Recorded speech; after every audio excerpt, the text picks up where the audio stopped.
Hi everyone. I'm back. I'm giving another update. Um, this is a pretty big, some pretty significant things have happened in the last couple of months with me. Um, Notably, I was in the hospital for close to a month, 25 days.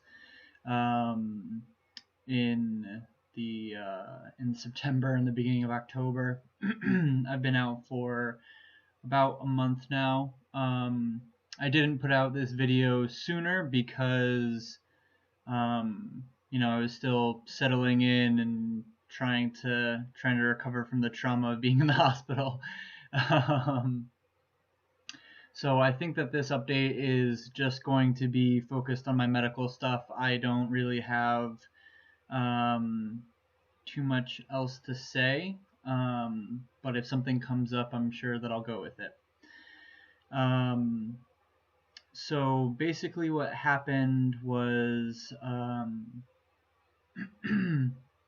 couple of months ago, I started a new chemo after they found, that my cancer had spread a little bit further in my liver and everything like that. So I started this new chemo, and within like a couple of weeks, I started like waking up and not feeling quite right and being covered in sweat and all this stuff. Um, and I kind of, was like, oh, this is like low blood sugar. I kind of did some Googling and everything like that. Um, Went to my doctor, did some blood work, and it came back like, okay. Um, and then a couple weeks later, after it had started happening, I was trying to manage it a little bit. Um, I woke up and I went and took a shower. I ate breakfast, took a shower, did all this. Um, and at the time, my dad was walking our dogs, so he was out of the house, and my mom was somewhere else.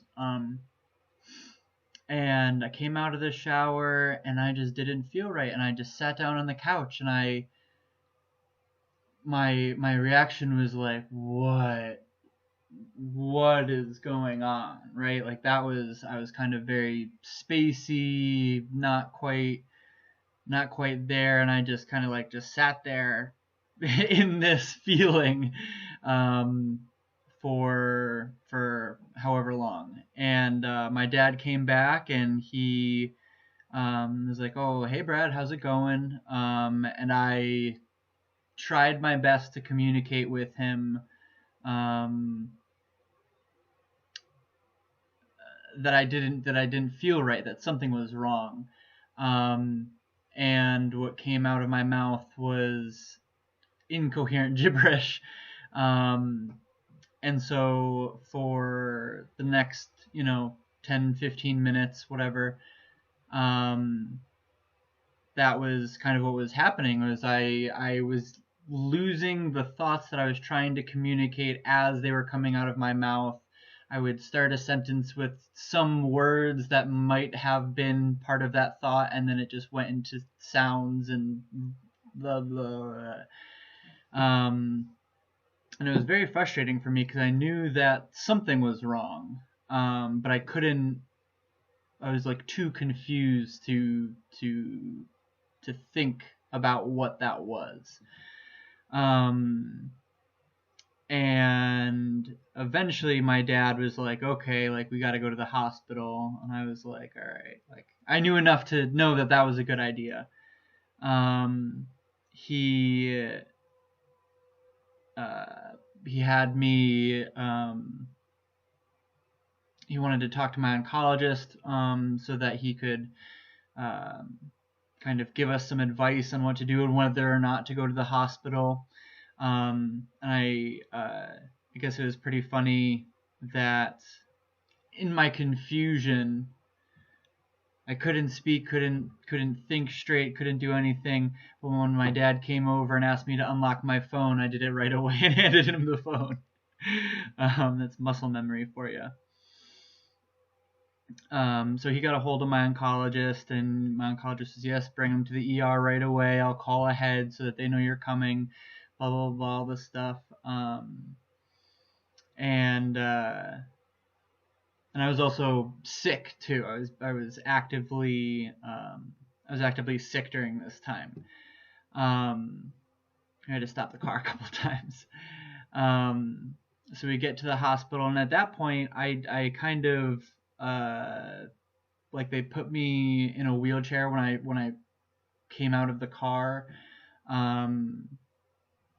And basically from like the middle of the car ride to the next morning, I don't quite remember what was going on. It's kind of bits and pieces here and there. I wasn't aware enough to like know why I was in the hospital or anything like that. I mean, I knew why I was in the hospital, but not the reason why they figured it out, or what they had come up with. And so I was in the ER for just one night, and then they wheeled me up to the ICU. And on the way up to the ICU, that was when I was like with it enough, and they had treated me enough so that I was, back to being there. But I asked the nurse, I was like, so why am I here? And he said that my blood sugar had dropped really low, and that's what it was. And it had continued to drop low and low and low, and they had me hooked up to dextrose, like IV dextrose. So that's just IV sugar, basically.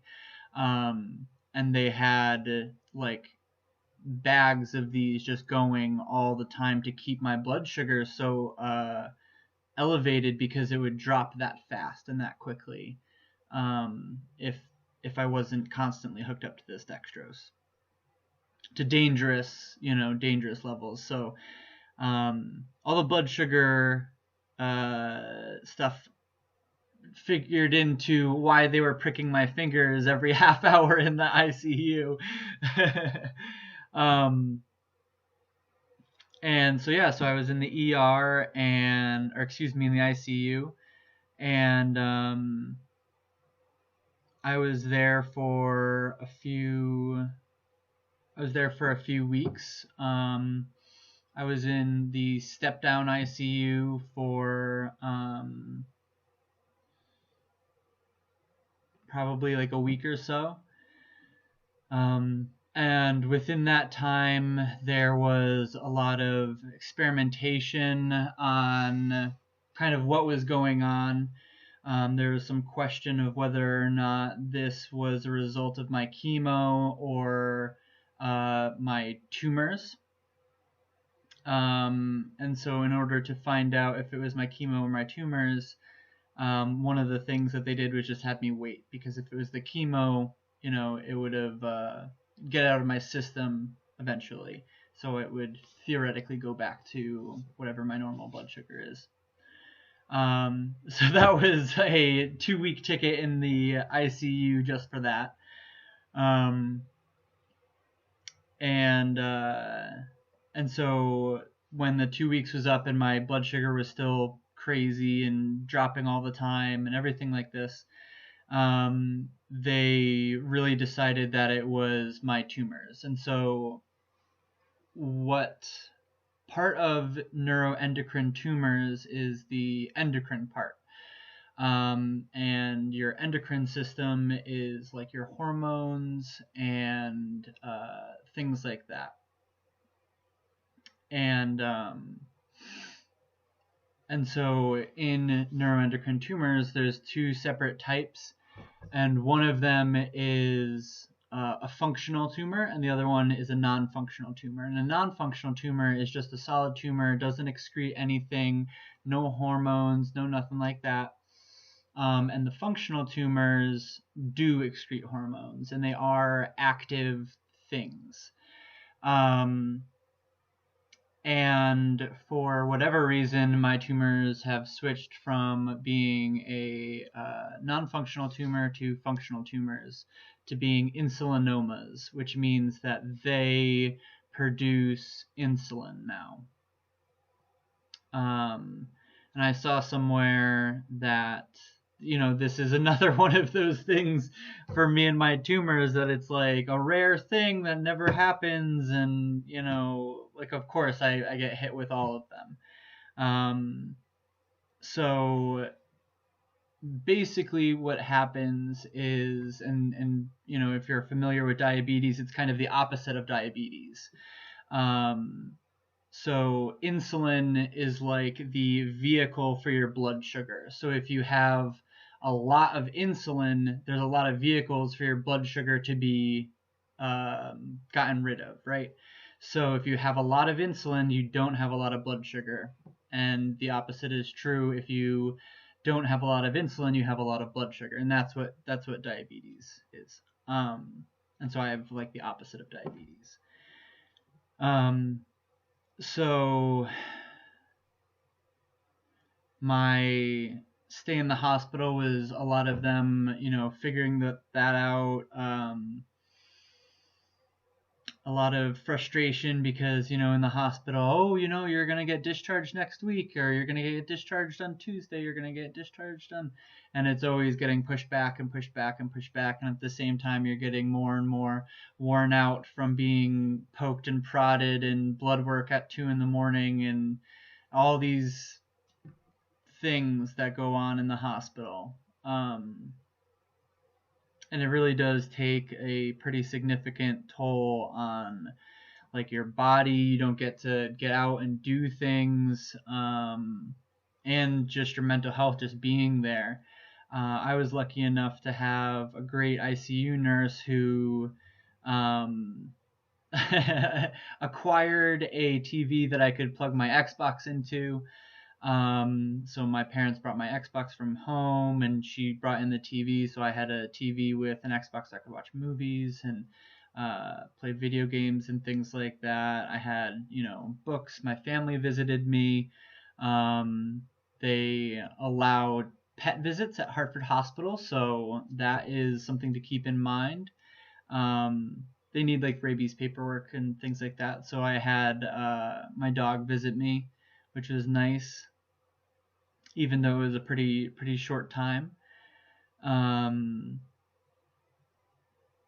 But yeah, there's a certain point that the healing environment becomes a little more of a detrimental environment, I think.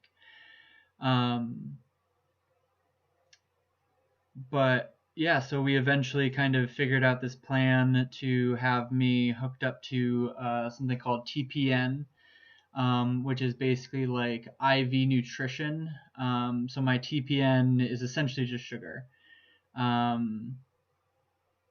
And I'm hooked up to it all the time. That's what my little backpack is here. I have a cord, if you can see it, from my backpack, which has a IV bag and a pump, and that goes into a PICC line in my arm, which I can't roll up my sleeve to show you. And a PICC line is basically just like a permanent IV that goes on, or that just stays in. Excuse me.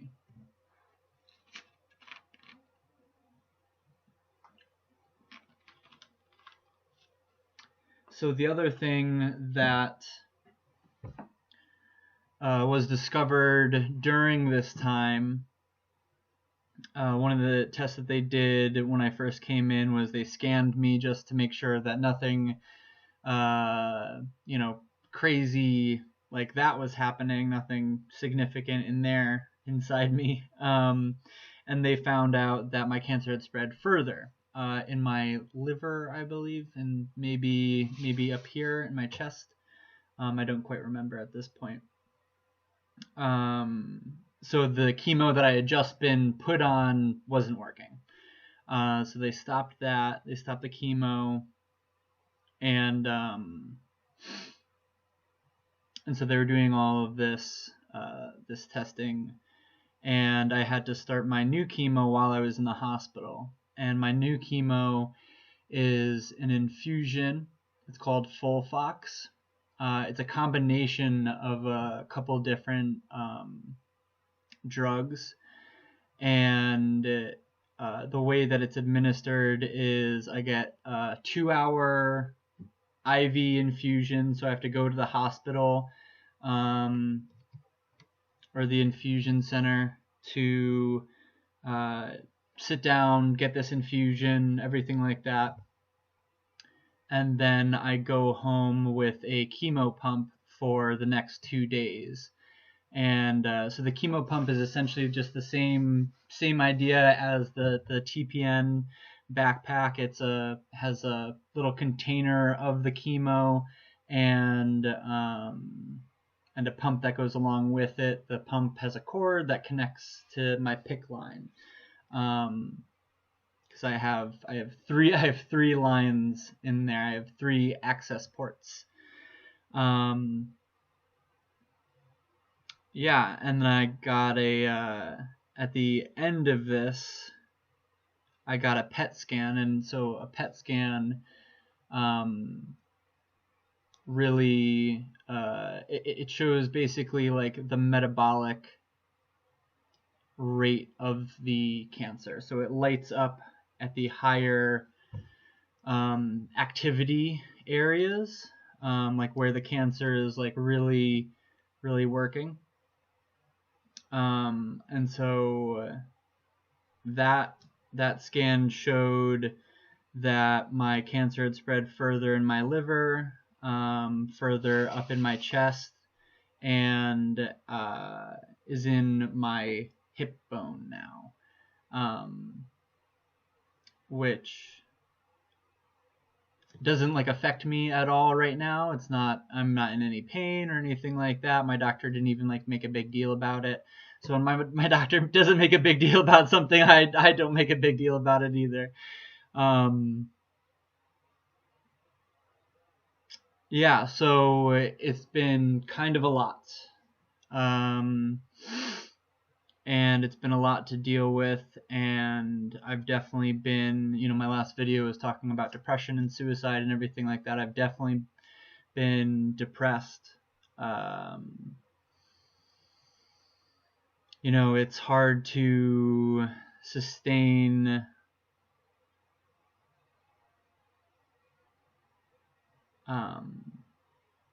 normalcy, I guess, or some sort of equilibrium when all of these things are changing. So within my time in the hospital, obviously my muscles atrophied and everything like that, but while being on the TPN and this IV dextrose, I gained almost 25 pounds, something like that. And not really eating any food. I didn't really eat too much at the hospital. But because of the medication that I'm on, and even right now, I'm working with a bunch of dietitians to ensure that I'm not gaining too much weight for it to be a problem. But the combination of like my body atrophying and gaining all this weight, like my body doesn't know how to move. In combination with the fatigue from my treatments, and I started another new treatment, a radiation treatment, which is kind of takes the same idea as the PET scan, which is injecting radioactive dotatate, which my cancer really likes, and that's why it lights up, because it's metabolizing the dotatate, and so it's like lighting up on the radiation.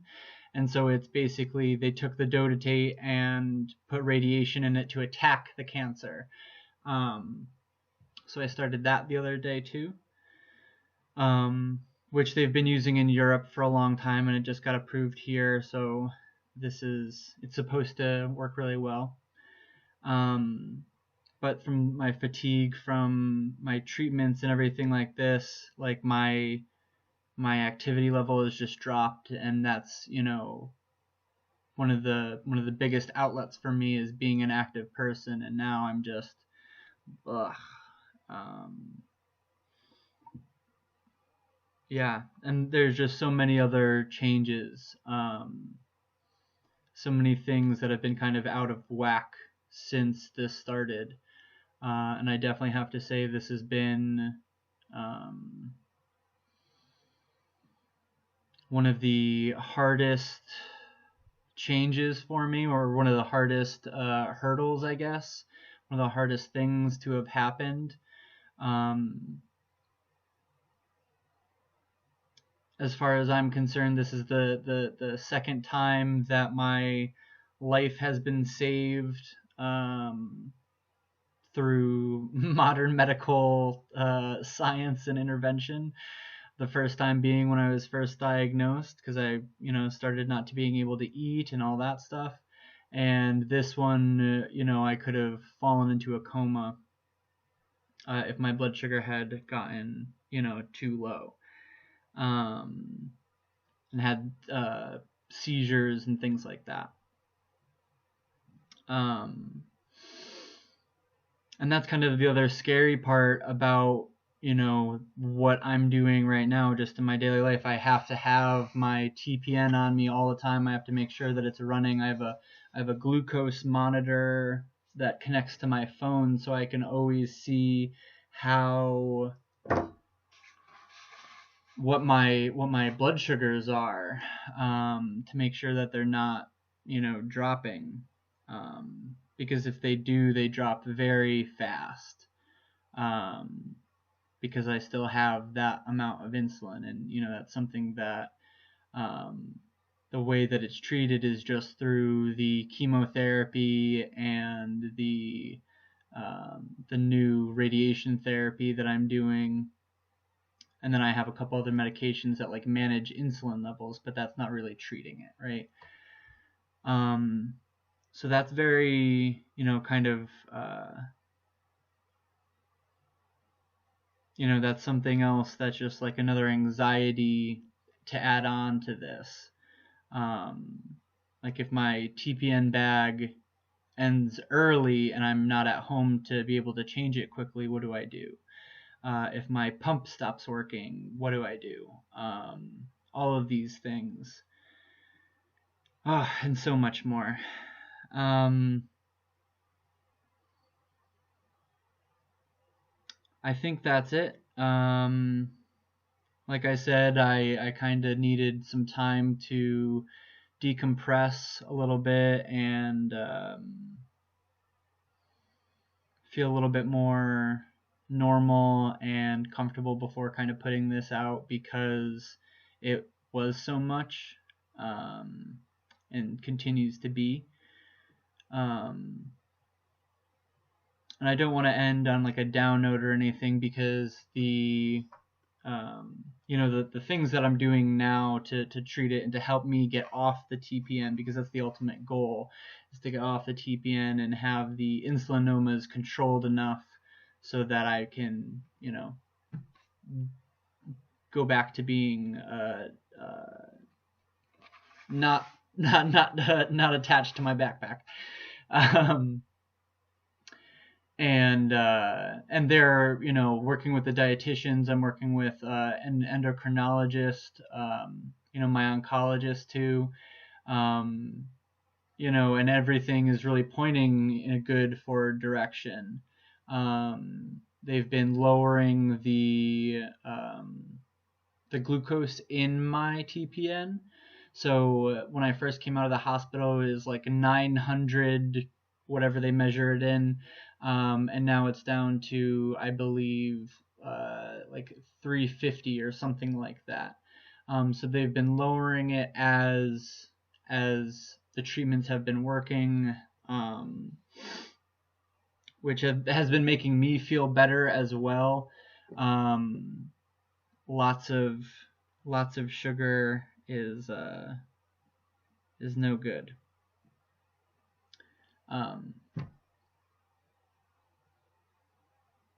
Or at least in this case, lots of sugar is no good. But yeah, thank you for being here and listening.